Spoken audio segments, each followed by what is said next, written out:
There's no sound.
I don't know what is happening.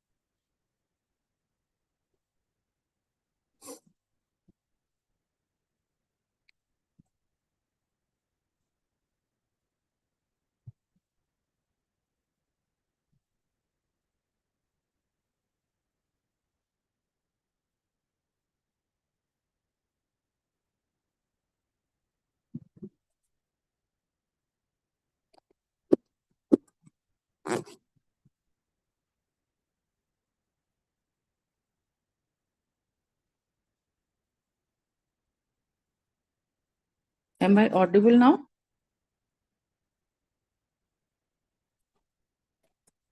Am I audible? Yes, please, very much. Yes, very Okay. much. You get Okay. it.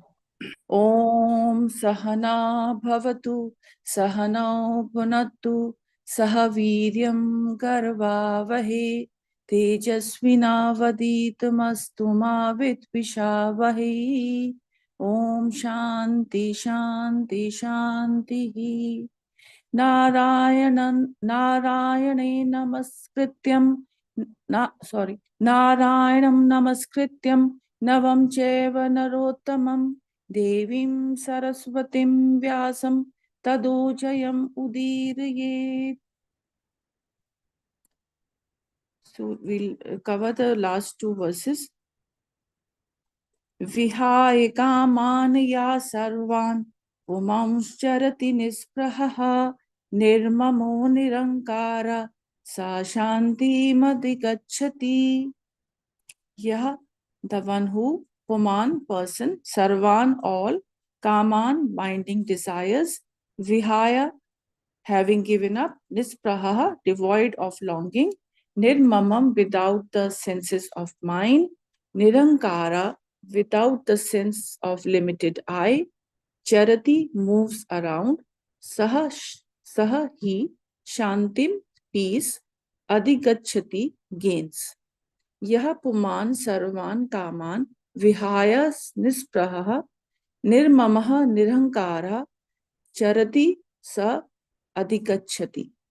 Having given up all binding desires, the person who moves around devoid of longing without the sense of limited I and mind gains peace. The wise person is one who has given up all binding desires and who moves freely in the world Whether the person is a king like a Janaka or a sannyasi like Shankara, there is no difference in the freedom of the person. The longing for this or that is gone because the person is happy with himself or herself. There is no more longing for situations in order to be secure and happy. Therefore, the sense of mine is no longer there. Such a person do not have this kind of attachment to anyone or anything. People hold on to certain people and certain objects and look upon them as mine. They are like children who say, "Do not touch this, do not take it away from me. This is my toy."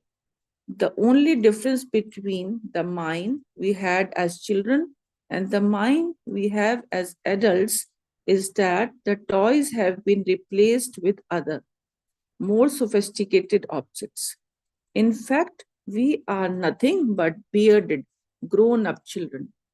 The mineness never goes, only objects are replaced.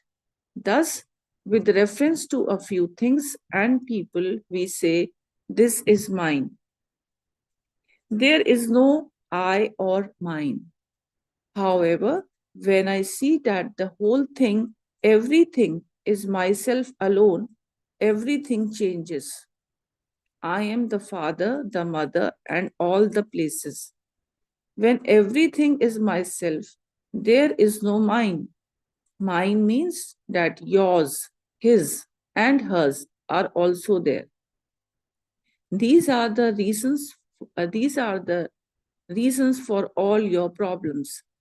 You become small in your own eyes when I and mine are no longer there, because you know I am all of this. You are wise.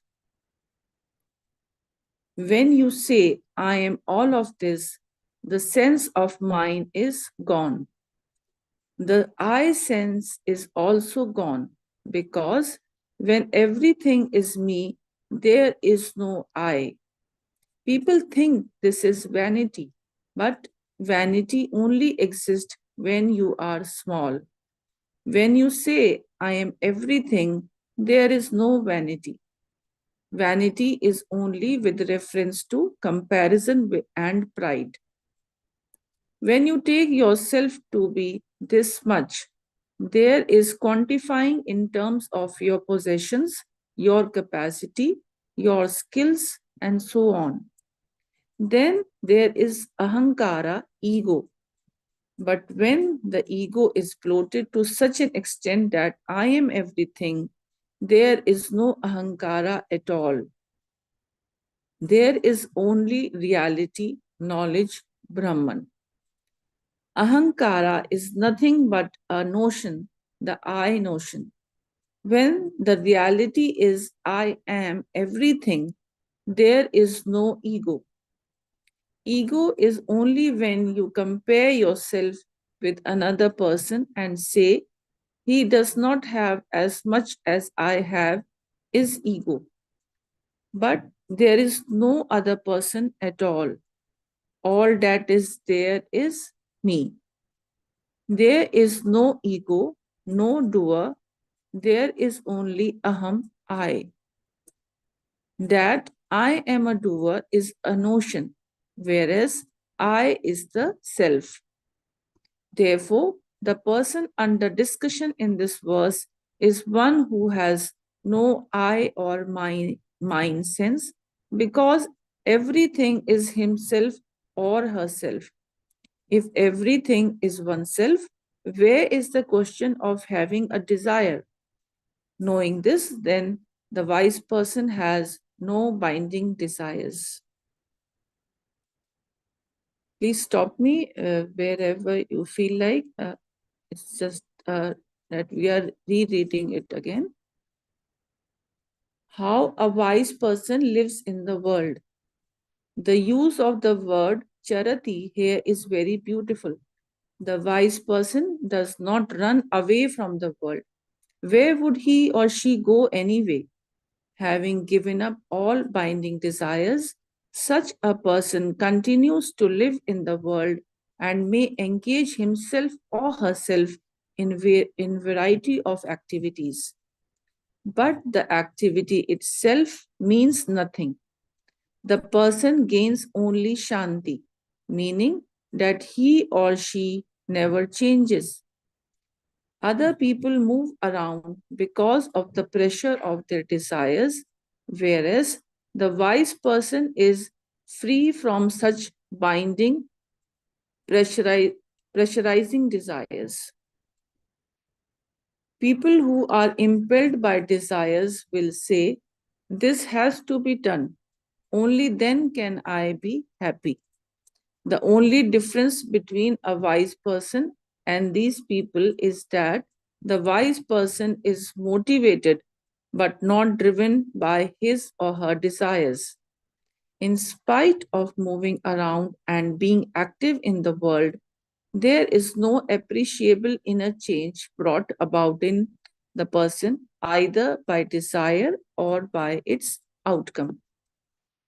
When the world eaters into when the world enters into the sthita prajna, the person is shanta. And when he or she, this is sorry, I'm so sorry. When the is this uh, this printing mistake. When the world enters into the sthita prajna, the person is shanta. And when he or she enters into the world, engaging in the activities of the world, then also there is nothing but shanti.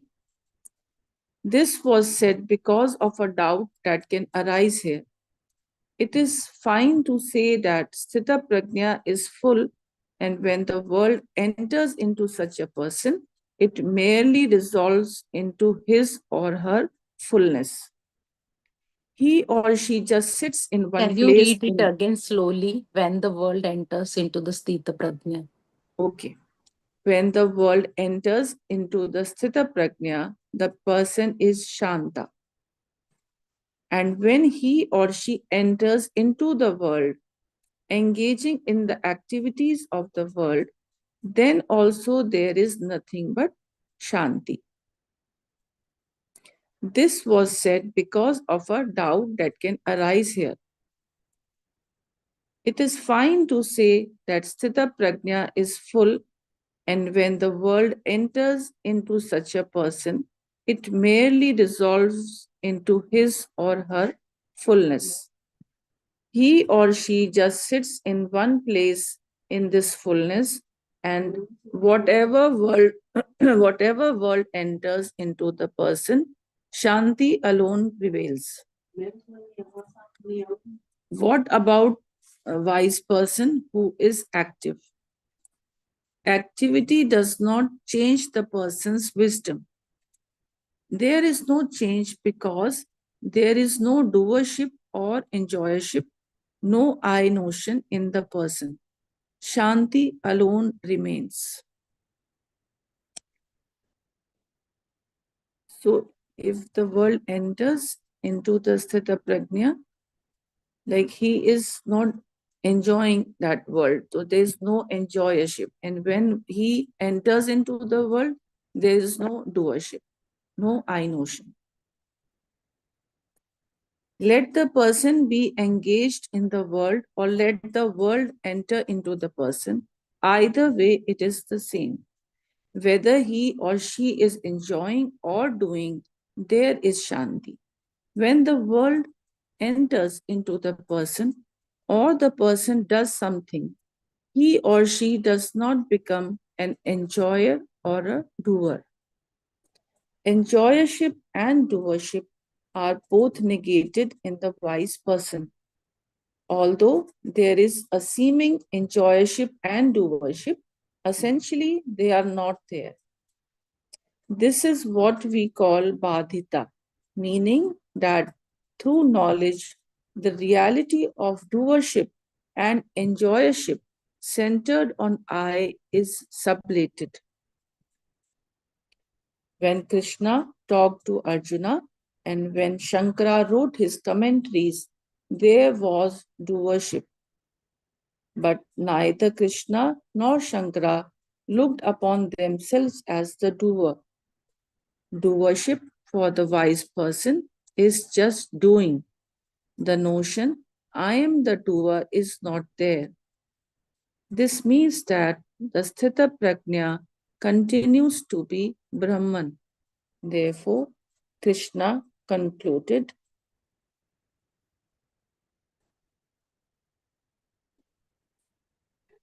shall I pause?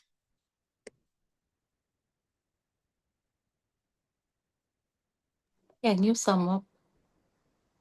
Yeah, it is the this verse is for differentiating, like the person is sthita prajna person is described that he has no binding desires, and he is not a doer, nor is he an enjoyer.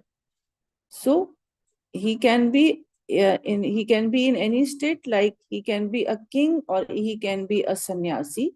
Both ways there he enjoys that freedom, that fullness. So and and differentiation between that I and mine is normally what unwise people are also described in this explanation, that normally people they are into that doership, that I am doing whatever they are achieving, they have the sense of doership. And also when like something they are clinging to for their enjoyments, they are holding on to people or to objects so that uh, they get that fullness or happiness. So it is and this is, it continues from the childhood to as you age, until unless you are aware of that self knowledge, you are not into that you don't have that goal of achieving self knowledge. So till then that minus remains, and uh, i I is differentiated from the other. But when that I my that notion I think is that samatva feeling you have, that uh, as in this, there was one sentence here, when everything is myself, there is no mind. The whole of the world, as if it is the same as me, it is the world is residing inside me. You see the whole world as the same, uh, equating it to myself alone. It is that samatva feeling you are having. So then there is no differentiation between the I and the mind, and then that your own ahankara, that ego, uh, it there is an expansion of that, or you can say you have crossed that your own ahankara, you have crossed that ahankara, and you have merged with that higher consciousness. So the sthita prajna will have that no boundaries. He will his I and mine are all the same. He has no there's no differentiation between uh, I and other things, whether it is the people, or uh, it can be anything. Like, so this I am all of this. The sense of mine is gone. The I sense is also gone, because when everything is me, there is no I. So this line is very profound. And when he has no ahankara, then he is equated to Brahman. And how does he live in this world? He lives in that Shanti mode. He is always, though he is living in this world, but that he is seemingly doing everything, but he is, there was one word, He's enjoying the world, he's doing his activities, but there is no enjoyership or doership. And when this situation, it is called badita. Badita, that is through knowledge that reality of the doership and enjoyership is this centered on I, and it is sublated.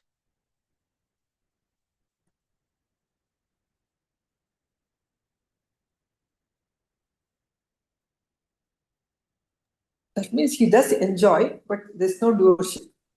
Yeah, he is living in the world, he is Yeah. enjoying, but that enjoyership is not that his emotions are going up and down. If he's receiving something very beautiful or very this thing, he'll enjoy that. But it is not that even after having it, he will have some that what you say, that if you have eaten your choice of food, still that lingers on, that sense is not satisfied completely, and you desire furthermore, that I should get more. So that if he'll not be in that state. If he is receiving something which he likes also, then also that emotions will not waver. He will be in a shanti mode only. No up and down of the emotion is happening. And he sits, he's moving, he's doing his job, he's doing.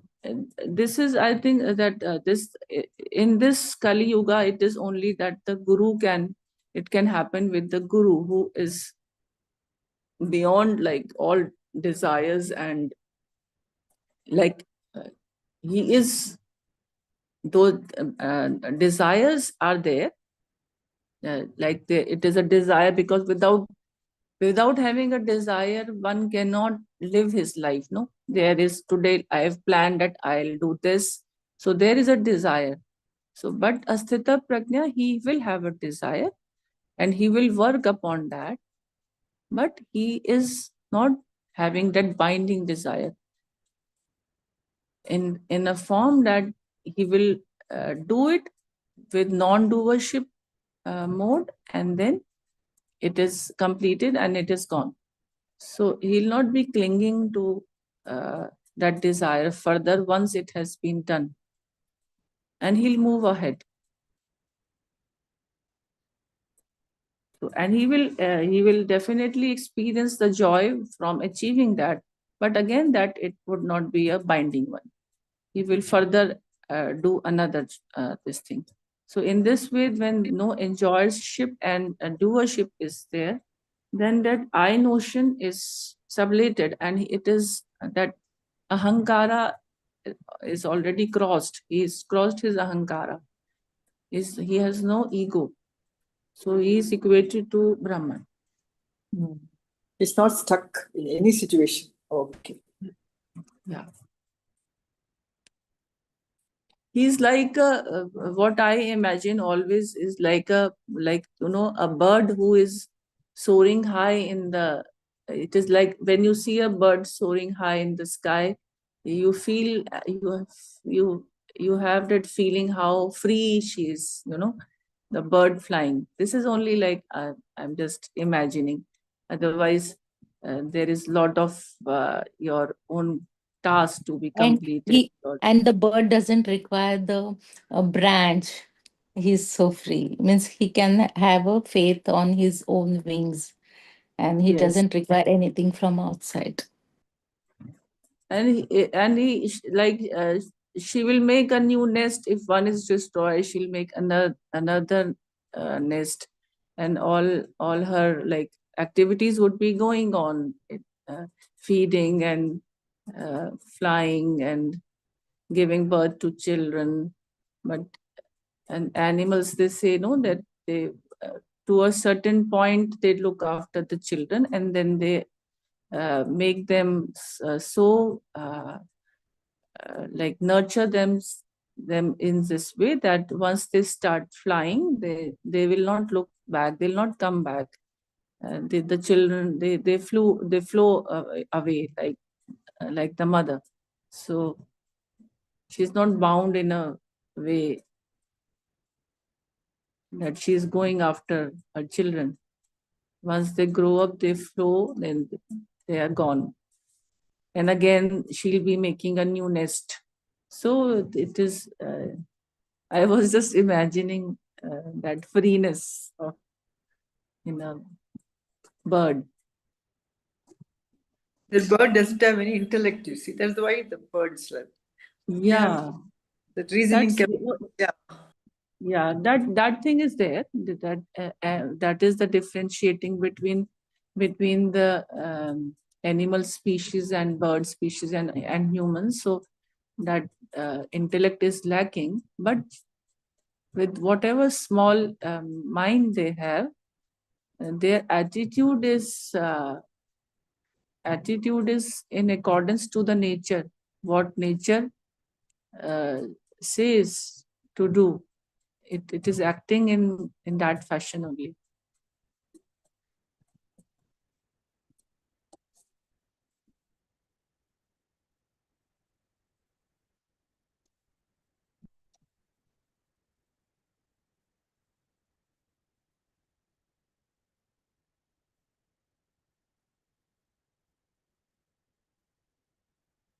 So shall we move ahead, or you want Manana?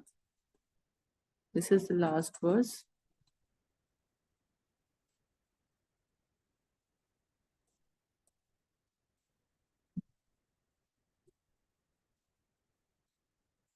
एषा प्रामिस्थितिः पार्थ नैनां प्राप्य विमुह्यति स्थित्वा स्यामन्तकालेऽपि ब्रह्मनिर्वाणमृच्छति. Partha, O son of Pratha, Esha, this Brahmi Sthitihi, the state of being in Brahman, Enam, this Prapya, having gained, the Vimuyati is not deluded, Antakale, at the end of life, Api, even, Asyam, therein, Sthitva, remaining, Brahmanirvanam, liberation, Richati, gains. Partha Esha Sthiti Enam Prapye Vimuyati Antkale Api Asyam Sthitva Brahm Nirvan Richati. This is what is meant by being steady in Brahman, O Partha. Having gained this, one is not deluded.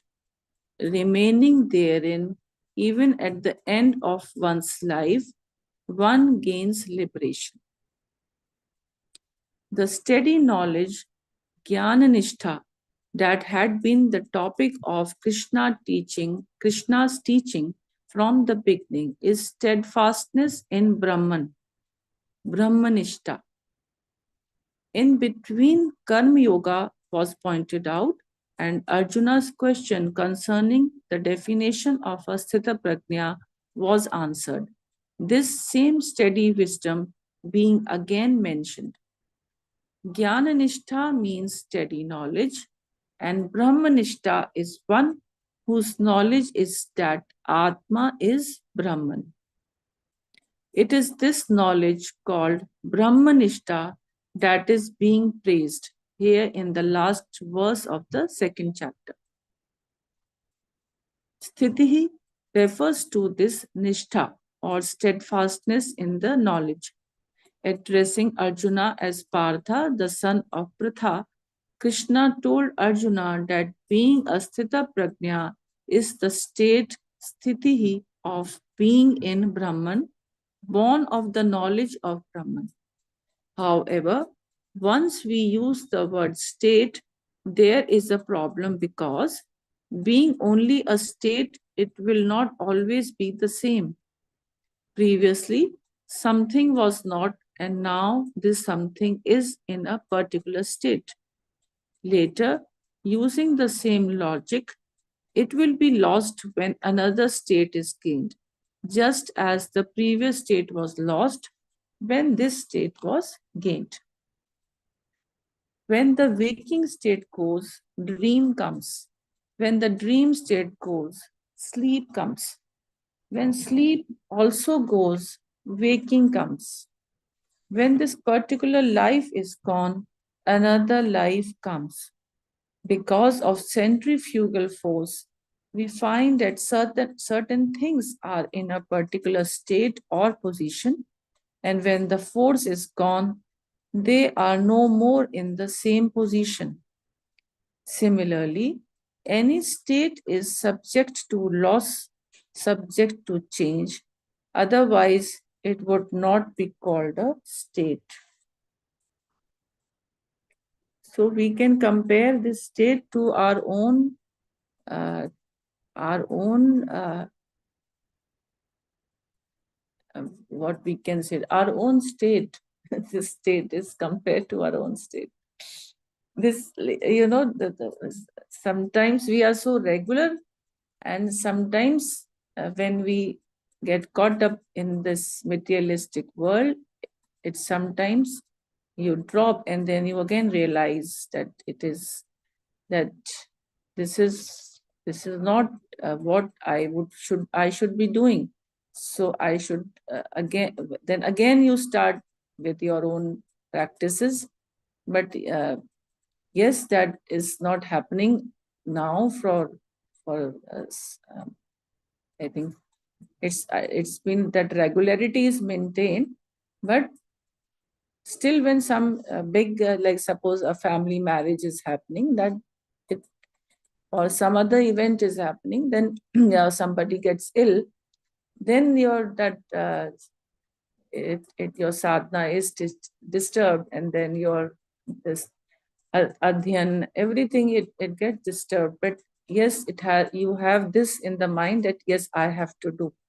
So this change has come. Initially, we weren't so we were aware, but we, you know, we used to justify that okay, कोई बात नहीं, एक दिन नहीं हुआ तो. But for long, like now, it's become it's becoming our nature basically, that we can't do without this. So this change is happening, and there is always we are always subjected to change. So it is important to note that we are not discussing samadhi here, which is a state. The question about what happens after one comes out of samadhi often arises. The final stage of samadhi, wherein there are no thought modification whatsoever, the nirvikalp samadhi is a state and therefore will be lost.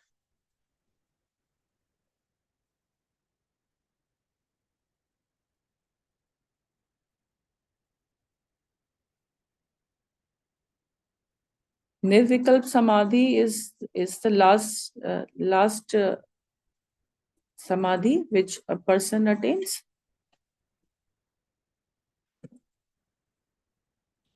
Or is it no return state? I am not clear about it. Swavikalpa and then Nirvikalpa. Yeah, so nirvikalpa is there is no return, right? No, even that is a state. Okay, That is why he's saying Nirvikalpa Samadhi is a state. is a state. And therefore will be lost. Okay, right. Right. The only state of non-return is self-knowledge. Self-knowledge. State of Sthita Prajna, wherein he is in that state, right? It is the only state of the Sthita Prajna who will always be in that state. Actually, that is what Swamiji mentions. He says he's used the word state for want of a better word. Actually, it is not a state. A state means there was previously, it was different, and it might change again in future. Yeah. Yeah. But state, Brahmanishta is not a state. It is, that is it. It is what it is. Yes, right. So we will not say Sthita Prajna is not a state, it is as it is what it is. Yeah, right. Yeah. Since Krishna used the word sthiti here, one may question how long this state will last, if indeed it ever gained. The word state is used in this verse only for want of a better word and does not mean something that will be lost. This nishtha is knowledge, knowledge of Brahman. It is not that Atma goes into Brahman and sits there. All that is there is Atma, the self, and the self happens to be Brahman. Therefore, it is something to be understood. Right. Knowledge of Brahman is not a state. There is no Brahman other than Atma. Atma is Brahman. If Atma is Brahman, it is a matter for understanding. It is not a state, it is knowledge, gaining which the person is no more deluded. Because knowledge is not a state, the wise person never dons the cloak of delusion again.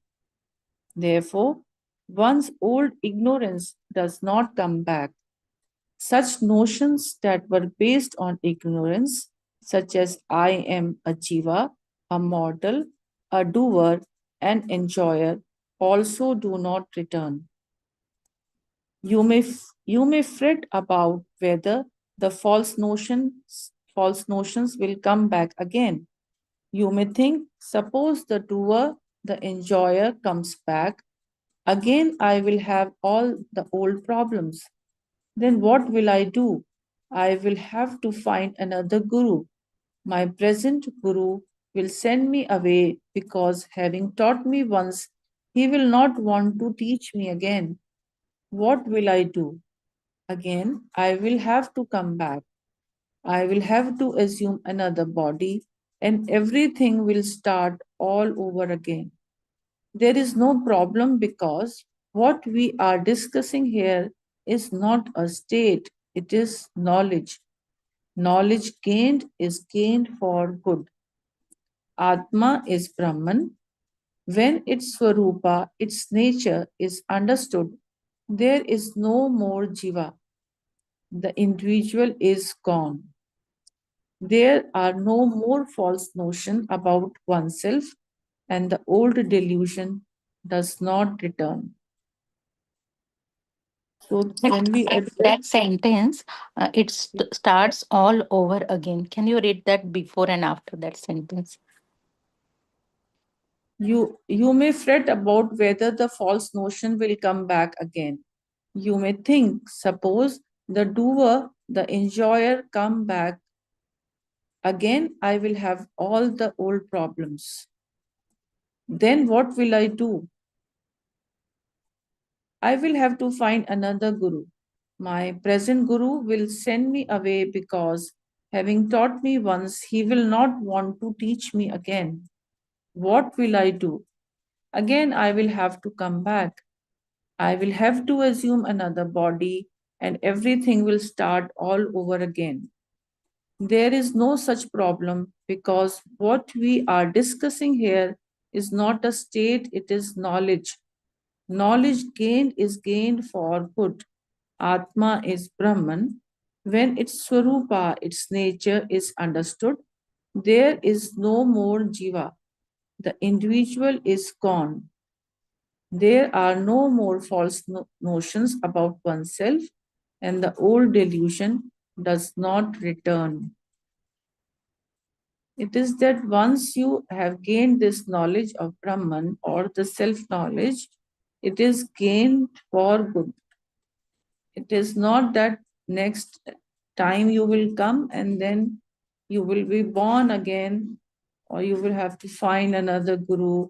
Like once you have achieved that Brahman state, that you are freed from the cycle of life and death, and then there is no more jiva. Jiva, when we are addressing a jivatma, the jivatma is that atma which is on the process of evolving. It is seeking that knowledge, and when it becomes that Brahman or Atma, that pure Atma, till then it is it will be called as Jivatma. So Jiva once Buddhi will that, go. Jiva yeah, Buddhi will go like that. yeah, Correct. that sense of I, which he was relating to his body, mind, sense complex, that vanishes, and he is equating himself to the Atma Brahman. And that would happen with the help of the knowledge. When its Swarupa, its nature is understood, there is no more Jiva, the individual is gone. There are no more false notion about oneself, and the old delusion does not return. So he has attained that for once.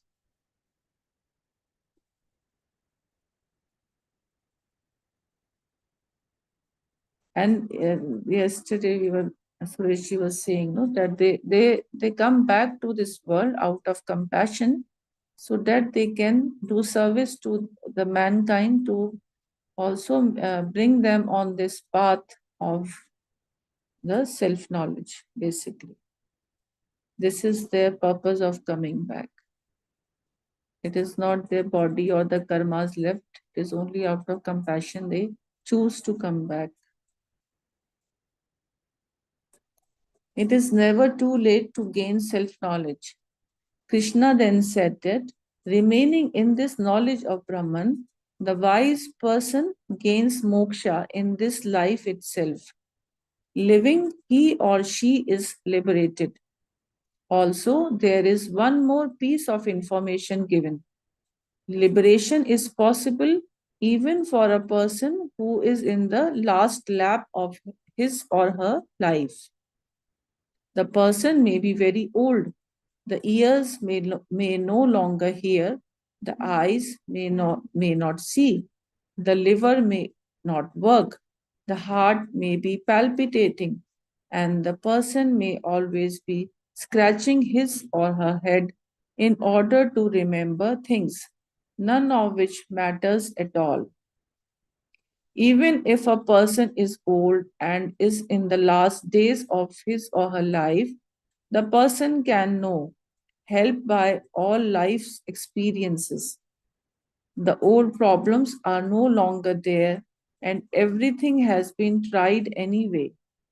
It is only those who cannot even try who any longer catch any salmon. No, sorry. It is only those who cannot even try any longer who tend to think of themselves as lonely. I cannot go out boating or fishing. I can no longer catch any salmon. They move too fast for me. Now it is deer season and all the deer escape from me. I cannot even drive a car and I am in an old age home. No one comes to me except at Christmas time. Even then, my family asks me how I am and goes away again. For such people, there are big problems. Whereas, if a person has some discrimination and has learned what life can teach, nothing is really a problem for him or her anymore. So the person who has the discriminating mind and he know where his happiness exactly, where that happiness is to be sought. He, from his life experience, he has gained what are the sources of happiness and what are permanent and what are temporary. So then that person is not a problem for him or her. There's no problem for him. Life is meant for all this. Children are born and call you daddy and then granddaddy. When you are a daddy, you are supposed to be a Viveki, one who can discriminate the real from the unreal. And when you are a granddaddy, you are supposed to be a grand Viveki. Naturally, then such a person is ready. If all the people go away and he is left with himself, it should not be a problem. By now, the person should know that nothing is really with him or her except some social security, perhaps. There is no other security. Then, having some viveka, if the person listens to the Shastra, the knowledge will stick. Why? Because the person is mature. So that viveka, which is there because of the knowledge, the person is matured and he doesn't feel anything that he is left alone or nobody's looking after him.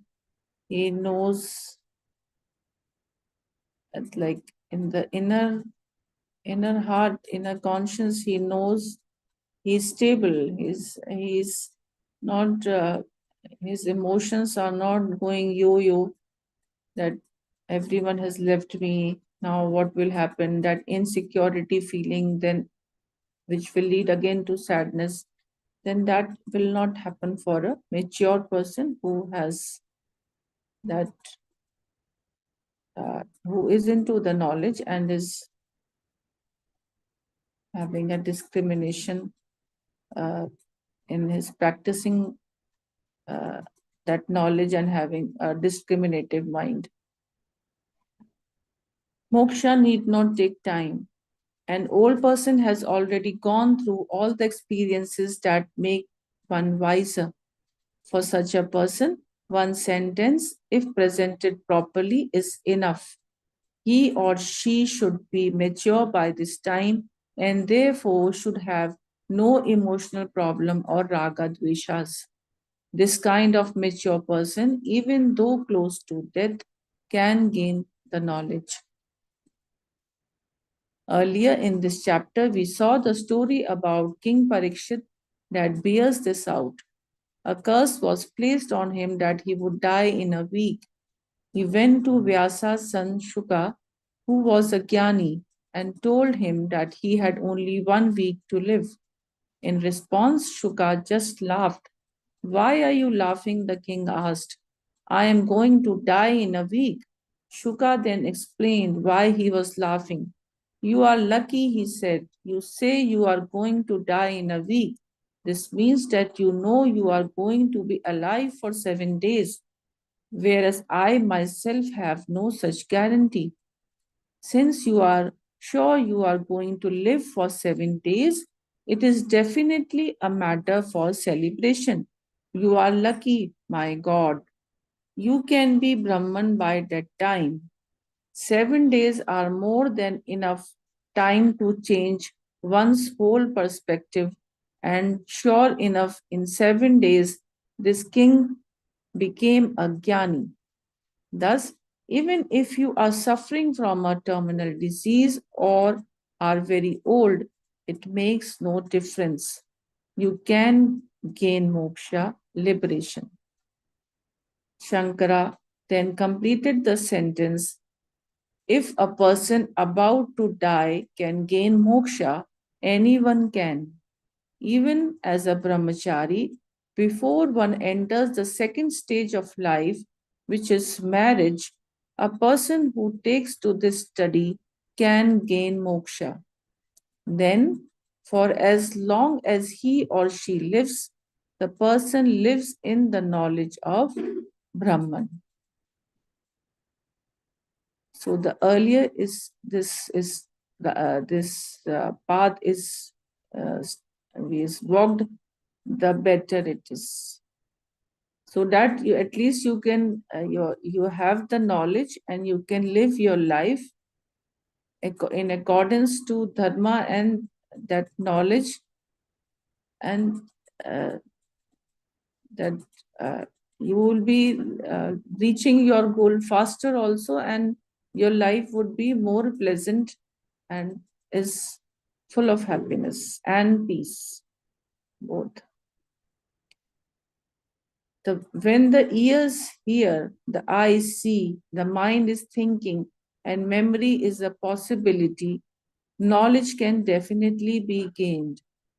If a person whose memory is gone, whose eyes do not see, and whose ears do not hear can gain this knowledge, all the more possible is the knowledge for one whose body is healthy and whose mind is bright.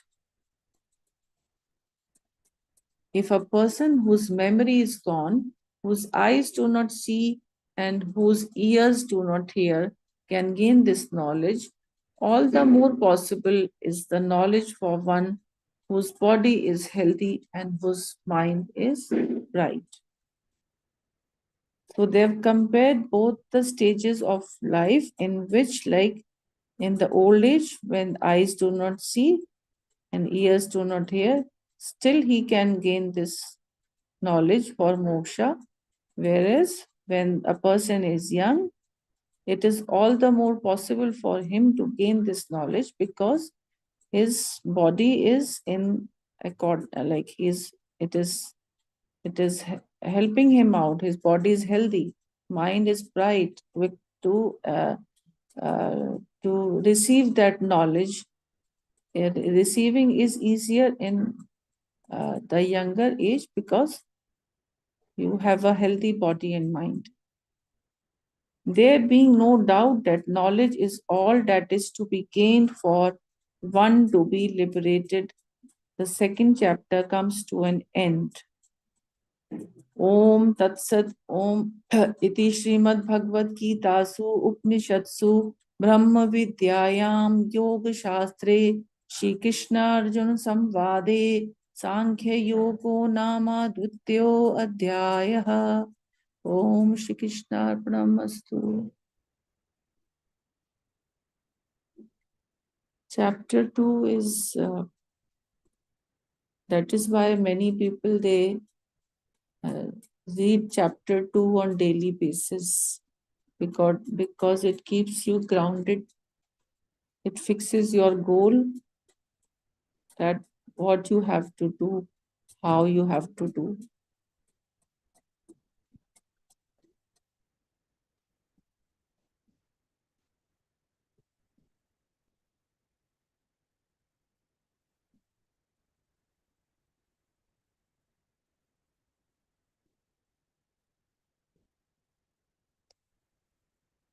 The importance of self-knowledge, seeking self-knowledge in any phase of your time or age, you can say, is always fruitful. It is never too late to gain knowledge. It's only that when that awareness dawns with the help of the grace and your past karmas, when they have fructified and you are now receiving the punya basically.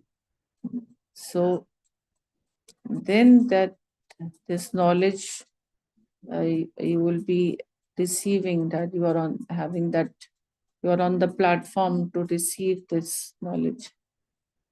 Until then, some or the other like one of my few friends, they are always saying we want to read, we want to listen. I have sent so many people this link, but nobody joined consistently, though they always desire that we want to, but uh, somehow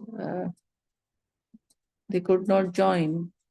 So maybe right time hasn't arrived, and initially there's always a desire that you want, and then I think as that preparation happens, when the desire comes, then that preparation starts happening, and then one day when the God will think that you are now prepared, then that knowledge will slowly seep in through any of the channels. It can come through any channel of friend or the courses, or it can come through any mode.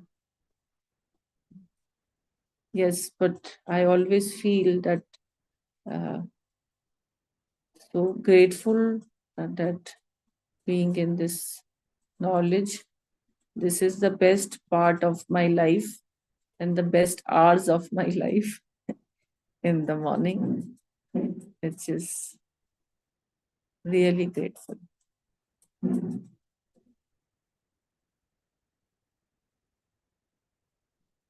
I wish I could also have gained it or more earlier, but it has to be, it reached me only, this knowledge reached me after 50, when I was 50.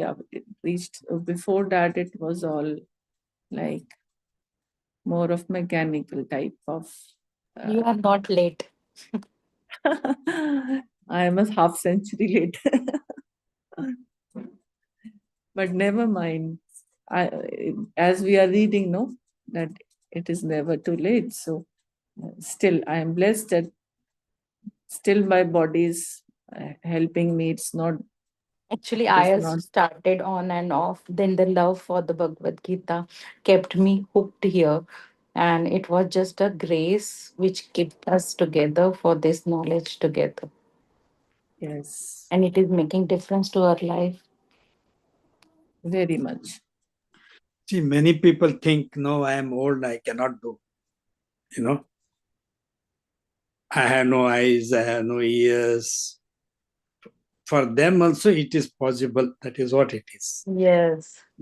Yes. In the So, last. you know, otherwise, oh, finish, I got no, I have enjoyed it and all that. Now, what will come to me? You know, many people say that.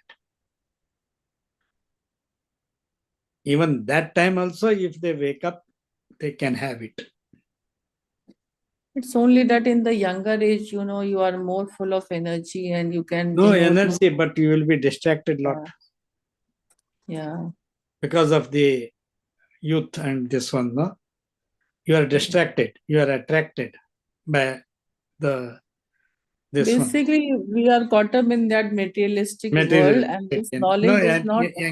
in young age it happens that way. Yeah, but it would And not here happen it is if it said, is. no, the Guru has taught you, but you have not grasped it. So it is Grasp it. next time. Yeah. Yes. So the very early age, the tender age between 1 to 10, if it is a blessed soul, then only this knowledge will come in that age. Otherwise, after that, the teenage start, then your this younger state start, when you go into your family, then it is very difficult. But No, if there was this. ours was uh, from beginning only. We had that charitra reading and all that. It was known, but the dawn has come now only. You know. See, everyone knows we are Atma and all that, but even we are reading it, we still not getting that knowledge. It needs Guru's grace. Yeah, without grace, nothing happens. That's it. But some the the souls who come out of compassion in this Yes. world, they are start their life from the initial childhood. Their journey starts, like the Yeah. Guruji's journey Yes. start very early, and similarly many saints are there whose Shankaras, like Seven. they came in this world just for the knowledge. Knowledge. So they are the enlightened souls, and basically everyone has to reach that path only, but it is like, that stage is All permutation combination. yes. And this and all that. One more thing I want to mention, young age, no, hormones also play a big role. Big role. And Yeah. when we want to explore the outer world also, no, they make you more smarter also. So that is also important to experience the outer world with more mature attitude. So it's a journey. If that vairagya is so much established in you from childhood, those are the, I think, a little bit rare. Do you suffer phenomena. from acid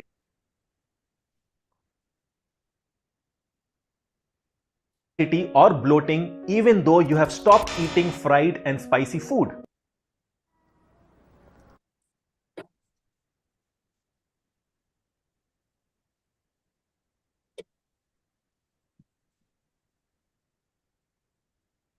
So we will be restarting chapter 2 again, as Dr. Brahma has said, from tomorrow. Yeah, that would be better. Yeah. Now, as it was read like quite thoroughly this time, repeating and going very slow. So understanding has been better. And I think the next, when we will be reading, then it would be again much better. So it will be good.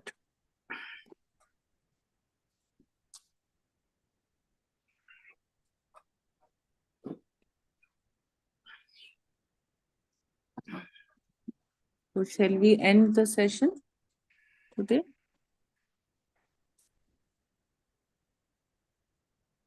Okay. Sarve Bhavantu.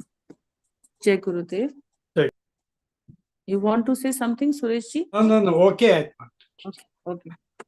Sarve Bhavantu Sukhina, Sarve Santu Niramaya, Sarve Bhadrani Pashyantu, Ma Kaschit Dukhat Bhavet.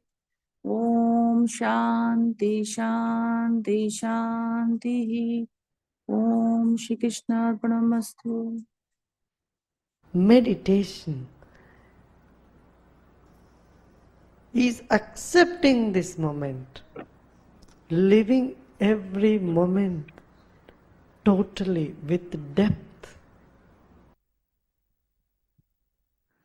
Let us keep our spine erect and body relaxed and eyes closed. Relax your shoulders. Keep a big smile on your face.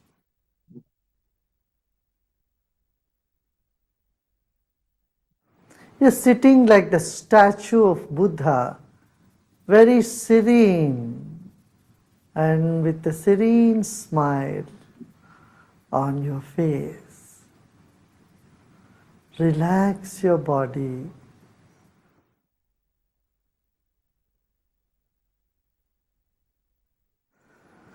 Let's take a deep breath in and breathe out. Become aware of your chest region, throat and chest region. If you notice some tension in the body, just let it be. Except those parts of the body where you feel a tension, the other parts are in comfort. Other parts are at peace. Become aware of that also.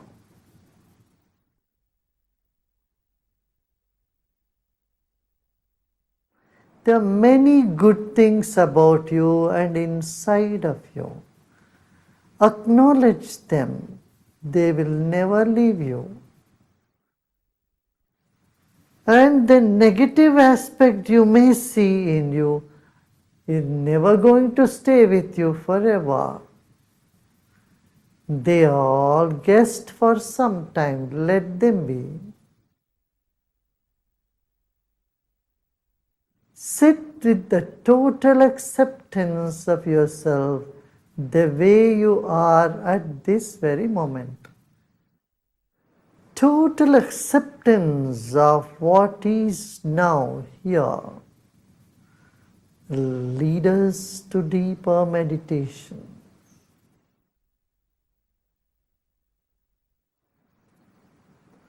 Let go of all the effort.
Om Shanti Shanti Shanti.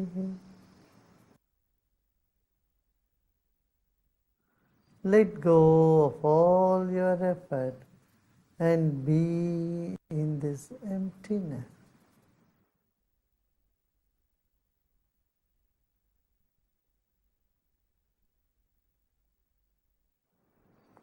And slowly and gradually become aware of body and surroundings. And you may gently open your eyes.